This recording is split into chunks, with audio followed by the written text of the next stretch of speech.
parti chercher l'étoile. Salut mes amours, j'espère que vous allez tous très bien. Je vous retrouve enfin pour une vidéo face caméra. J'ai l'impression que ça fait une éternité. Bon, j'ai filmé des petites vidéos perte de poids, mais ce que j'ai fait surtout dernièrement, c'est du sketch avec Akilou, des vidéos HelloFresh, des petits vlogs. Et je trouve que ça fait longtemps qu'on ne s'est pas raconté comment ça va, non? Mais en tout cas, j'ai ce sentiment-là. J'espère que ça va chez vous et que depuis la rentrée, tout se passe bien. La dernière vidéo des favoris, c'était au mois de juillet pour cet été. En septembre, j'ai loupé le coche et puis j'ai laissé mon tour à Amandine qui vous avait fait un super format d'ailleurs. Si vous ne l'avez pas suivi, je vous invite à aller le voir. Elle a fait ses favoris en version pas face cam justement, en vous montrant un petit peu les choses qu'elle appréciait au moment où elle les appréciait.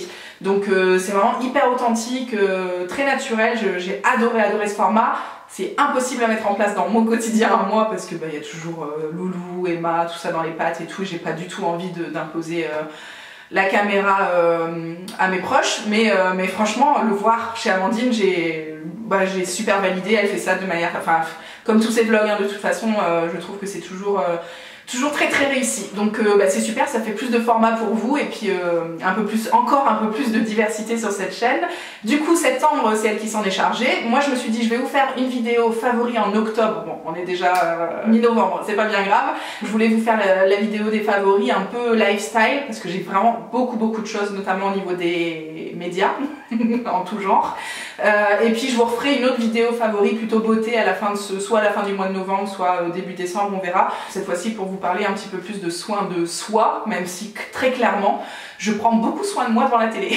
Sachez-le, là ces derniers temps j'ai eu vraiment des belles découvertes, des petits coups de cœur et ça me fait du bien en fait. Je pense que la période est un petit peu plus propice que cet été où on était tout le temps dehors et tout, mais là il fait encore super beau, mais c'est vrai qu'on passe un peu plus de temps devant la télé le soir et le midi et je vais vous raconter tout ça. Je vais juste revenir sur les petits favoris d'Amandine parce qu'elle vous fait des favoris, elle mentionne même pas les super trucs qu'on a fait cet été, donc excusez-moi, je vais le faire. Je prends cette responsabilité. Donc cet été en fait elle m'avait offert le concert d'Ed Sheeran à mon anniversaire précédent l'année dernière et du coup on a fêté ça, enfin on y a été au mois de fin juillet, c'était au Stade de France, c'était incroyable. Le gars il est tout seul devant un stade rempli et il envoie comme s'ils étaient 72. Vraiment c'était un super moment. Et à mon tour je lui ai offert pour son anniversaire à elle un petit, j'allais dire un week-end, non c'était une nuit, mais c'était déjà très chouette, dans un lieu insolite, j'ai envie de dire, enfin c'est comme ça qu'ils appellent ça, mais bon c'était une cabane sur l'eau avec un spa, comment ça s'appelle? Bain nordique je crois, c'est un truc assez chaud, dans lequel on pensait passer une petite heure et tout ensemble, et puis en fait non, on a passé toute la soirée, genre 18-23 heures dans le spa, et c'était vraiment canon. Le bain était sur notre terrasse en fait, sur la terrasse de notre cabane, avec une vue sur le lac et tout, c'était incroyable. J'avais fait la surprise d'inviter une troisième copine, du coup on a vraiment passé une soirée girly au possible, à se raconter tous les potins, à refaire le monde et tout, c'était incroyable. Franchement c'était super.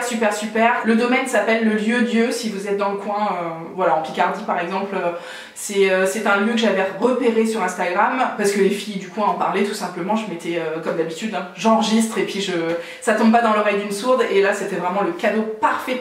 Surveillez bien les prix si ça vous intéresse parce que vraiment ça va du simple au triple.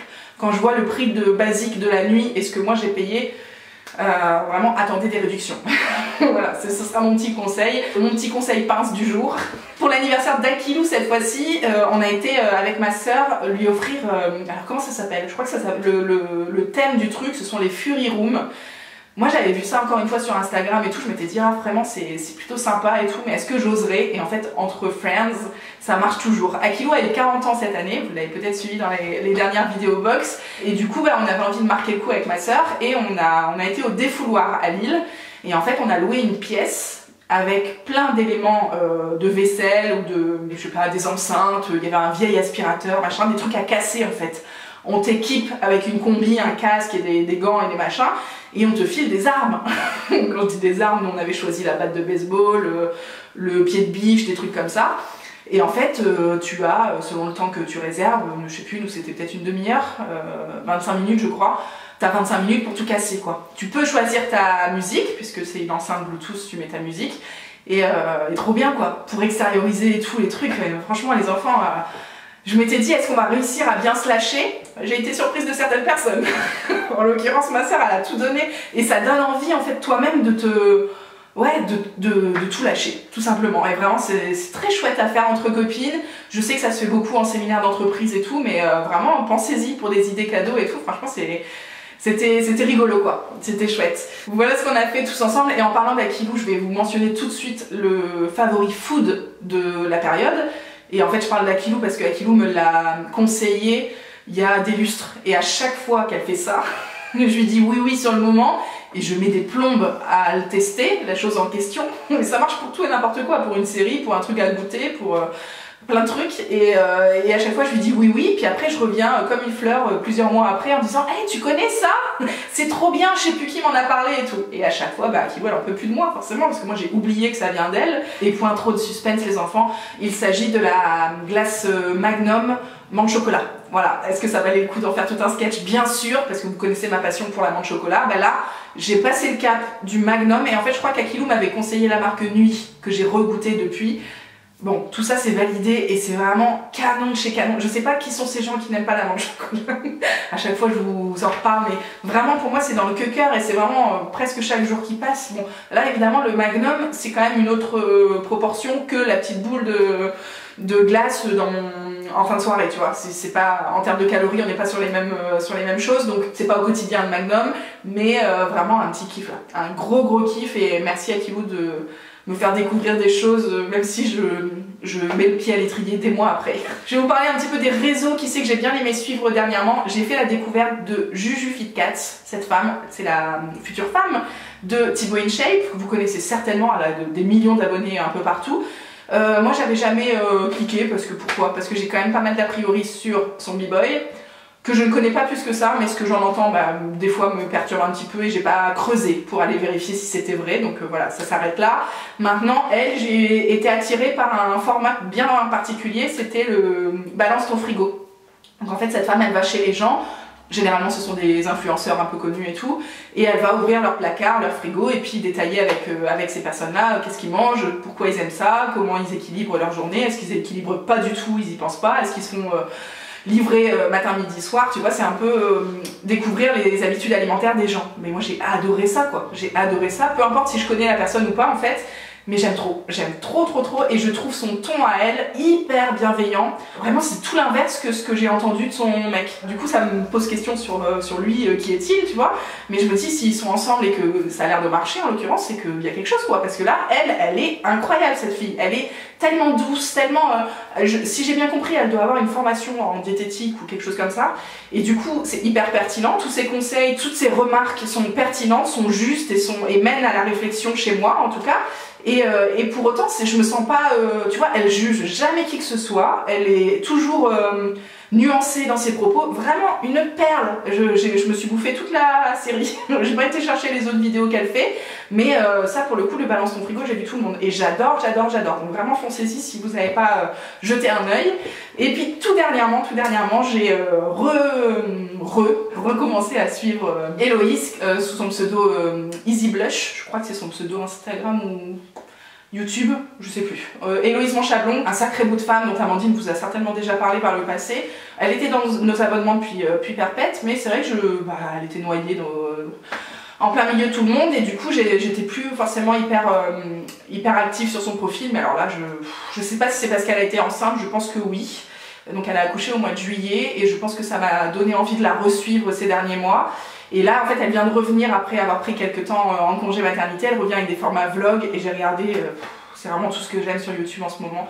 Les gens qui racontent leur life sans entrer trop dans le détail. C'est cette balance-là qui moi me touche et me plaît et me donne envie en fait de suivre ces personnes-là. Quand les gens en montrent trop, je me sens oppressée, j'aime pas trop, mais quand il y a le juste milieu dans tout ça, moi j'adore. Et puis alors, je voulais pas commencer par ça pour pas résumer cette femme à ça, mais qu'est-ce qu'elle est belle, elle est incroyable cette femme, vraiment, et hyper naturelle. Je crois que voilà, elle est blogueuse à la base, elle est hyper copine avec Marie, Shaker Maker, dont je vous ai déjà parlé aussi, c'est un peu la même clique, dont je vous ai parlé aussi cette année dans mes découvertes et favoris, machin, de personnes que j'adore suivre, qui sont good vibes, qui sont...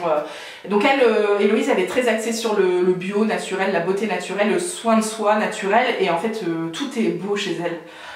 Tout est beau alors qu'elle n'a pas l'air de se prendre la tête, tu vois. Moi j'adore, j'adore. Vraiment, voilà, je pense que je l'ai assez bichonnée cette femme. N'hésitez pas à retourner voir son contenu si ça vous intéresse. Je vous parlais un petit peu de ce que je regardais le midi, puisque voilà, ça fait quelques temps qu'on mange ensemble avec Loulou le midi. Et en général, on est que tous les deux, et on essaie de se regarder un petit truc à la télé en même temps.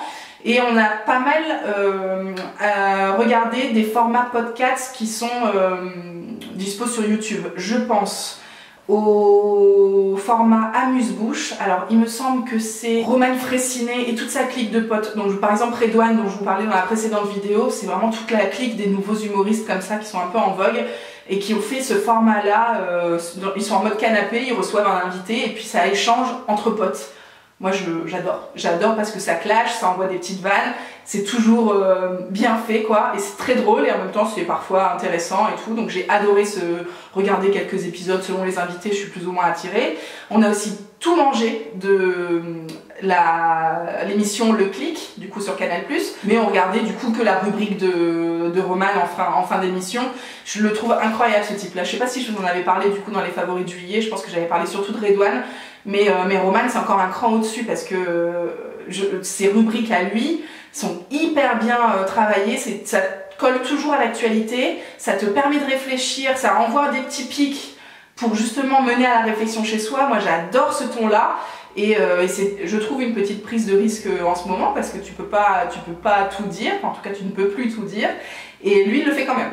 Et ben moi j'aime beaucoup ça, Et puis dernièrement je vous parlais de format podcast, c'est parce qu'on regarde Un Bon Moment, donc avec Ken Kojandi et Navo. Ils sont sur YouTube mais je pense que c'est dispo aussi en podcast à la base. Je crois que c'est Marielle qui en avait parlé aussi cette année. Et en fait on passe toujours un très bon moment, c'est un format d'interview avec des différents invités selon les épisodes et c'est trop bien, c'est trop bien. De toute façon j'adore Ken Kojandi, j'adore, j'en avais parlé quand j'avais regardé LOL. Incroyable ce type, incroyable. Et LOL saison 3 arrive bientôt, non? Petite transition vers les plateformes de streaming. Non, avant ça je vous parlais du retour de la Starac les enfants, bien sûr. Est-ce qu'on n'aurait pas dû commencer cette vidéo par ça? Je me suis laissée tenter évidemment par le Prime, le premier Prime. J'étais un peu... sur la réserve, parce que les profs on les connaît pas, les élèves on sait pas trop, on n'est pas encore attaché, tu sais, puis j'avais tellement de souvenirs, moi la Starac c'est toute ma vie, hein. J'avais tellement de souvenirs, Jennifer, vous savez, hein, je vous l'ai déjà dit, mais j'avais tellement de souvenirs de mon adolescence et tout devant ce programme que ben, j'avais un peu peur que ça reprenne et que ça me plaise pas, et puis en fait bon bah voilà, dès la première quotidienne je suis retombée tout de suite dans le truc. Dès qu'il y a le générique je suis comme ça sur le canapé et tout, enfin je regarde jamais en direct, moi en général j'en profite soit le soir, soit sur ma pause de midi avec Loulou. Bien sûr ça l'intéresse pas, enfin bien sûr ça ne l'intéresse pas, et du coup je suis de mon côté comme ça, mais ça, tu sais, tout de suite ça m'ambiance. J'ai retrouvé ça dans mon cœur, c'est ressorti tout de suite. Et vraiment en fait ce qui me plaît le plus c'est les quotidiennes parce que tu t'attaches aux gens et tout, enfin voilà. Après là ça fait quelques semaines et au bout de quelques semaines j'arrive à me rendre compte quand même que je suis pas par exemple j'ai pas de chouchou en particulier, enfin j'aime bien Léa par exemple si ça vous intéresse, mais je me dis pas tiens celui-là l'album je vais l'acheter, tu vois, mais j'adore le format, je trouve que c'est des gens qui sont simples, ça fait du bien de regarder une télé-réalité qui est saine avec des gens qui sont pas forcément, enfin qui en font pas des caisses tout simplement, c'est moi qui vous dis ça, tu sais. Et puis au final la belle surprise c'est les profs, je les ai tous surkiffés avec les quotidiennes, ils sont incroyables, alors que voilà sur le Prime j'étais en mode c'est qui ces gens quoi. Bon bref, j'espère que vous regardez la Starac les enfants et que vous aussi vous dansez sur le canapé. Une évidence. Allez, je vais vous parler un petit peu des documentaires qu'on a regardés du coup sur Netflix, sur Amazon Prime et tout. Je vous mettrai sous cette vidéo les différentes plateformes et le nom des trucs parce que je me souviens plus de tout. On a regardé le docu sur le créateur de McDo, enfin je crois que ça s'appelle le fondateur justement. C'était bien, enfin on a regardé parce que Loulou a bossé pendant un petit moment chez McDo quand il était étudiant, et du coup voilà ça nous a un peu titillé, et par la suite ça nous a donné envie de regarder comment ça s'appelle, Super Size Me. Donc le premier épisode, enfin le premier docu, qui date de 2004 je crois, mais qui est déjà incroyable au niveau de la prise de conscience sur son état de santé quand on mange trop souvent en fast-food. Est-ce qu'on a vraiment besoin de ce documentaire pour s'en rendre compte? Je sais pas, mais chez nous ça a percuté un petit peu plus que prévu. Et du coup on s'est enfilé le deuxième qui date de 2019 je crois, enfin qui est un peu plus récent. Et en fait le deuxième est bien fait. En fait pendant très longtemps, pendant la majeure partie du docu, je me suis dit mais qu'est-ce qu'il fait? Est-ce qu'il est en train de vendre son âme au diable ou quoi? Qu'est-ce qu'il fout? Et en fait c'est hyper percutant parce que c'est sa façon à lui de pointer du doigt toutes les contradictions qu'il peut y avoir dans ce domaine-là, que ce soit dans l'industrie, les labels, le marketing, tout ce qui est élevage et tout. Enfin voilà, je vous conseille vraiment. Le 2 a certainement fait moins de bruit, je sais pas, en tout cas moi j'étais pas forcément au courant de tout ça, mais je vous conseille effectivement ces deux documentaires. Et puis le truc sur McDo, bon voilà, c'est du plus, mais vraiment ça nous a fait du bien et on n'a pas mangé fast-food depuis, hein. Je vais pas vous mentir, bien sûr ça arrivera de nouveau, mais je parle surtout de Loulou pour le coup. Pour quelqu'un qui était habitué à en manger toutes les semaines, je pense que ça fait réfléchir. Voilà. J'ai regardé évidemment le complément d'enquête sur les influenceurs. Bon, j'ai rien appris d'incroyable. Ça commence à dater un petit peu là, mais voilà, je me suis pas du tout... en fait, je suis pas très naïve sur le sujet. Peut-être que c'est parce que j'ai un pied dedans ou quoi, mais je me rends très facilement compte de qui fait des conneries, qui fait ça pour le pognon, ou qui est sincère et qui est à peu près réglo. Enfin, vraiment, moi, ça m'a pas perturbée. Je trouve que vraiment, il y a deux catégories de personnes et que c'est hyper distinct et que c'est très facile de se rendre compte qui fait partie de quel groupe. Donc, je sais pas ce que vous en avez pensé d'un point de vue extérieur, mais c'est sûr que c'est toujours très intéressant de voir des choses comme ça parce qu'on se rend pas forcément compte. Moi je sais que les gens sont payés 10 000 balles la story de 10 secondes et si tu veux ça me glisse dessus parce que j'ai déjà intégré l'information si tu veux, mais j'entends bien que ça puisse perturber, de se dire mais comment c'est possible et à quoi ressemble leur journée. Donc voilà, ça peut permettre aussi de réaliser qui se situe dans quel camp et qui fait les choses correctement. Écoutez, c'était très intéressant, mais moi personnellement j'ai pas appris des masses de choses. Par contre, j'ai regardé le docu d'Orelsan, donc le deuxième opus, j'ai envie de dire. Trop bien, trop bien, aussi bien que le premier. J'ai eu un peu peur au début parce c'était pendant la période de confinement. Ne le dis jamais à personne, je crois. Ne montre jamais ça à personne. Oui, j'ai un peu tout confondu. Et du coup, ça démarre pendant le confinement et il y a un peu... il y a plus de moments de famille, tu sais. On voit ses proches, enfin on comprend qu'ils sont là, machin, et en fait ça m'a un peu perturbée parce que encore une fois c'est des choses que j'ai pas forcément envie de savoir, de voir, et puis en fait ce que j'ai aimé au fur et à mesure des épisodes c'est que en fait tout a toujours un sens. Si on voit telle ou telle personne ou si on comprend qu'il y a eu cet échange là, c'est parce que ça mène à cette réflexion chez lui et puis que voilà. En gros c'est un tournage qui a été fait pendant la création de son dernier album et puis on se rend compte du coup des difficultés qu'il a eu à l'écriture, le rush que ça a pu être à la fin, tout ça, enfin c'était... trop chouette. Et j'adore vraiment, encore une fois, cette bande de potes, son petit frère et tout, je les aime trop. Et d'ailleurs, son petit frère a été invité dans le podcast Un bon moment, et c'était très chouette. Un autre documentaire qu'on a regardé, c'est, alors je sais plus le nom, mais ça parle du tennisman Mardy. Comment il s'appelle? Son prénom, Tom Mardy je crois, qui fait partie un peu de toute la clique Andy Roddick et tout. À savoir c'est que moi pendant mon adolescence et même ma période de jeune adulte, j'ai envie de dire, j'étais hyper au taquet sur Roland Garros et tout, je connaissais tous les tennisman et du coup c'est une période que je connais un peu. En l'occurrence le Tom Mardy je l'avais pas trop vu, mais du coup c'est un documentaire sur lui et sur l'anxiété. C'est pour ça que je voulais vous en parler aujourd'hui. On a regardé ça avec Loulou et en fait ça montre, enfin voilà, il va parler des difficultés évidemment d'être au top niveau et d'y rester et de l'anxiété, des crises d'angoisse que ça a amené chez lui, du serpent qui se mord la queue parce que quand t'es en crise t'arrives plus à bien performer et du coup hop les médias se chargent de t'enfoncer et tout ça, et en fait ça a fait un sacré déclic. Moi j'ai bien aimé, hein. Franchement c'était en plusieurs épisodes, ça s'est regardé très facilement. Je pense que j'ai bien aimé surtout parce que ça parle de tennis et que c'était un sport que j'appréciais particulièrement par le passé. Là c'est juste que j'ai plus le temps de m'y intéresser autant, mais j'aime bien en fait. Et en fait Loulou a été très touchée par tout ce qui était anxiété, donc je vais vous en parler rapidement, mais c'est vrai qu'on connaît ça à la maison, notamment chez lui, les crises d'angoisse et tout, c'est quelque chose auquel on fait face ces derniers mois et c'était très touchant. C'était très touchant de le voir un peu en fait rassuré, j'ai envie de dire, par le fait qu'un grand sportif aussi connaît ces épisodes-là. En fait, c'est quelque chose qui est entré dans notre vie dernièrement et qu'on commence à évoquer de plus en plus autour de nous. Et à chaque fois qu'on l'évoque, on se rend compte que tout le monde, beaucoup de gens en tout cas connaissent ça, les crises d'angoisse, les problèmes de santé mentale et tout, et que de plus en plus il faut qu'on en parle. Maintenant moi je vous en parlais pas forcément parce que ça me concerne, mais ça n'est pas de mon fait, et que j'ai toujours peur d'évoquer des choses qui n'engagent pas que moi. Maintenant j'ai eu son feu vert, des fois Tom il me dit même est-ce que ça serait pas bien de faire des vidéos ensemble là-dessus et tout, donc moi je mets un peu un frein, vous me direz ce que vous en pensez vous, mais voilà, ça fait partie des choses que j'ai du mal à partager, ma vie de famille en tout cas. C'est pas le thème, c'est juste que lui il soit là et qu'il regrette par la suite, tu sais, parce que c'est quand même quelque chose de s'engager sur YouTube, surtout sur ces sujets-là, mais peut-être que via moi, via des FAQ, c'est des choses qu'on pourrait évoquer par la suite l'année prochaine. Voilà, là je vous dis on est en plein dedans, donc on va attendre de régler les choses. Mais pourquoi pas, il m'a laissé cette porte ouverte et je me dis que ça peut être un tremplin aussi pour lui, pour réaliser des choses, et surtout pour communiquer là-dessus, parce que c'est ce qui lui fait du bien, c'est de réaliser que tout le monde, que ce soit les copains à qui on n'en a jamais parlé, ou bien les gens au boulot, ou bien un tennisman avec une carrière de fou, machin, tout le monde est potentiellement peut-être touché par ça quoi. Donc voilà, c'était le petit mot un peu émouvant de cette vidéo, on va passer à autre chose. J'ai regardé le film Athéna, vous savez qui a fait grand bruit sur les cités il y a quelques semaines. C'était un bon film, ça démarre hyper fort et le rythme est toujours très très intense pendant tout le film, donc on s'est pas du tout ennuyé. Je trouve aussi qu'il est plutôt neutre dans la prise de position, entre les flics, les cités, machin. Mais c'est vrai qu'il y a toujours quand même beaucoup de clichés, je sais pas si ce sont vraiment des clichés, mais en l'occurrence là où j'habite, je vais pas vous mentir, il se passe rien de tout ça. Je suis très privilégiée à ce niveau-là et du coup je peux pas prendre position moi pour le coup en disant bah non ça se passe pas comme ça, c'est plutôt ça, ça c'est abusé de dire ça et tout. Moi là-dessus je ne dirai rien, mais j'ai passé quand même un bon moment parce que c'est un film qui a pas mal d'action. Voilà ce que je voulais vous en dire.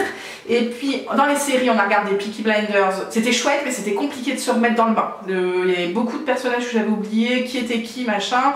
En plus c'est une série où j'ai l'impression que tout le monde se ressemble parce qu'ils ont tous un chapeau et puis tu sais, enfin on est toujours dans des endroits sombres et tout, donc j'ai du mal à visuellement, parce que moi je suis pas très physionomiste, j'ai du mal à savoir qui est qui et tout, donc franchement si en plus on me laisse 2 ans entre chaque saison, adios. J'exagère hein, quand je dis 2 ans, mais parfois c'est compliqué pour moi de me remettre dans une série quand ça fait quelques mois que je l'ai pas regardée, et ça a été le cas aussi pour Viking qu'on a terminé ces dernières semaines aussi. Et là j'ai pas aimé. J'ai pas aimé, il y avait trop d'épisodes et trop de choses, trop de gens dont on se fout. Tu sais, trop d'histoires qui m'intéressaient pas. En plus évidemment on a perdu quelques personnages hyper forts et moi ça m'embête. Ça m'embête et du coup j'ai eu du mal à continuer de regarder avec autant d'intérêt. Maintenant on l'a fini, voilà, ça c'est fait. Ce que je regarde de mon côté c'est Selling Sunset, puisque j'ai eu quelques soirées de kiff solo, en tout cas ouais, je prends un petit peu plus le temps pour moi, que ce soit en fin de soirée. Bon là en ce moment c'est surtout Starac qui occupe mon temps perso, mais sinon avant ça je regardais pas mal Selling Sunset, j'en ai entendu parler sur Instagram, c'est une série genre l'agence, je vous en avais parlé aussi. L'agence sur Netflix, c'était une famille française qui avait créé son agence immobilière et qui vendait des biens d'exception sur Paris ou en France en tout cas. Donc là c'est la version américaine, ils sont à Hollywood. Déjà ça me donne un peu le ton, donc c'est vraiment tout ce qu'on connaît d'Hollywood avec toutes les meufs, elles ont vraiment le même profil et tout, et ça parle beaucoup, tu sais, c'est beaucoup de chit-chat, machin, Voilà, tu vois quelques maisons. Ce que j'ai bien aimé, c'est que tu vois des très belles maisons, évidemment. C'est pas du tout nos goûts français, je trouve, par rapport à, tu vois, l'agence. C'est pas du tout le même style de maison, mais c'était intéressant. C'est toujours très grandiose aux États-Unis. Il y a toujours 50 000 salles de bain pour 2 chambres. Tu comprends pas forcément tout. Mais moi, j'adore voir des maisons comme ça. Et surtout, bah, j'ai trouvé qu'on en voyait un petit peu plus que par rapport à l'agence, qui était déjà, hein, je trouve, une série, enfin, un docu-série, là, où on montrait beaucoup de discussions entre les gens, on n'avait pas besoin de savoir que la grand-mère elle cherchait un b-boy et tout, enfin moi ça m'intéresse pas, ce que je veux c'est voir la maison. Donc il y a toute une partie effectivement que je zappe un peu, mais je passe du bon temps quand même parce que c'est des beaux lieux à voir et j'aime bien connaître les prix et tout. Enfin, tu sais, moi je suis le genre de personne qui dans la rue s'arrête devant la façade d'une agence immobilière pour regarder, genre quand on est en vacances, pour regarder les prix de la région, tu sais. Vous faites ça aussi ou pas? Vraiment, moi j'adore. J'adore. Et puis donc j'ai voulu regarder Plus belle la vie. Enfin, reprendre là où je m'étais arrêtée, donc c'est-à-dire en décembre 2021. Donc j'ai une petite année de retard et en fait bah, tu peux pas les retrouver. Enfin, tu peux pas, légalement, tu peux pas les retrouver. C'est là que j'en appelle à votre soutien. Est-ce que vous avez trouvé d'autres moyens? Est-ce qu'on peut dire ça sur YouTube? Non, mais vraiment, je sais que sur Salto, ils mettent 1 mois d'épisodes. Et moi, j'avais des plateformes sur Internet sur lesquelles je regardais des épisodes en streaming. Mais maintenant, là, je les trouve pas... j'ai l'impression que c'est trop tard, tu sais, pour regarder ces trucs-là. C'est trop vieux. Donc si vous avez une solution pour moi, pour regarder des épisodes de décembre 2021, et petit à petit rattraper mon retard, et terminer en beauté cette série, qu'est-ce que vous en pensez? Je vais terminer avec la série The Watcher qu'on vient de terminer avec Loulou, donc qui est une série Netflix, je crois. Une saison, et je crois qu'il n'y en aura pas d'autres, si j'ai bien compris. Je vais vous lire le synopsis parce que sinon je vais dire des bêtises, je vais soit trop en dire, soit pas assez. Donc qu'est-ce qu'on a dit? The Watcher, 2022, enfin, tu vois, c'est hyper récent. Lorsque la famille Brannock s'installe dans sa maison de rêve, les choses deviennent vite infernales. D'abord d'inquiétantes lettres signées d'un mystérieux individu qui se fait appeler The Watcher, le veilleur, puis d'effroyables révélations sur le voisinage. Donc c'est un peu ambiance, voilà, pump it up, un peu dramatique, tu vois. Je vais pas vous mentir, quand on a regardé ça les soirs de cette semaine, j'avais un petit peu de mal à m'endormir après, mais j'adore ça. J'adore ça, savoir qui a fait quoi. Est-ce que tu penses, tu sais, te trouver les suspects toi-même, quoi. Est-ce que tu penses que c'est plutôt ce voisin-là? Oh, lui, il est chelou. Je suis sûre qu'il connaît aussi Machine. Bref, j'adore. Et là, on a terminé. Et puis, écoutez, c'était un très bon moment. Voilà, je vais vous quitter là-dessus. Qu'est-ce que vous en pensez? On a regardé pas mal de choses, hein. Ça se demandait quand est-ce qu'on bosse dans tout ça. Non, vraiment une rentrée très cool. Ce que je vous ai pas dit, c'est qu'aussi, je suis en forme physiquement. C'est-à-dire que ma fille fait ses nuits. Quand même, au bout de 2 ans et demi, on dit... Alléluia, et on dit surtout comment on a fait pour tenir 2 ans et demi sans dormir. Enfin, je vous dis sans dormir, mais c'était toujours avec plusieurs réveils nocturnes. Elle venait nous rejoindre dans le lit, machin. J'avais toujours un tout petit peu de place, je dormais sur le côté et tout. Enfin, c'est... Là, je remarque tout de suite, hein, dès qu'on a redormi mieux, à quel point c'est important et ça change tout, quoi. Ça change tout. C'est aussi pour ça que je suis pleine d'énergie pour le sport et tout depuis septembre. Là, c'est que vraiment...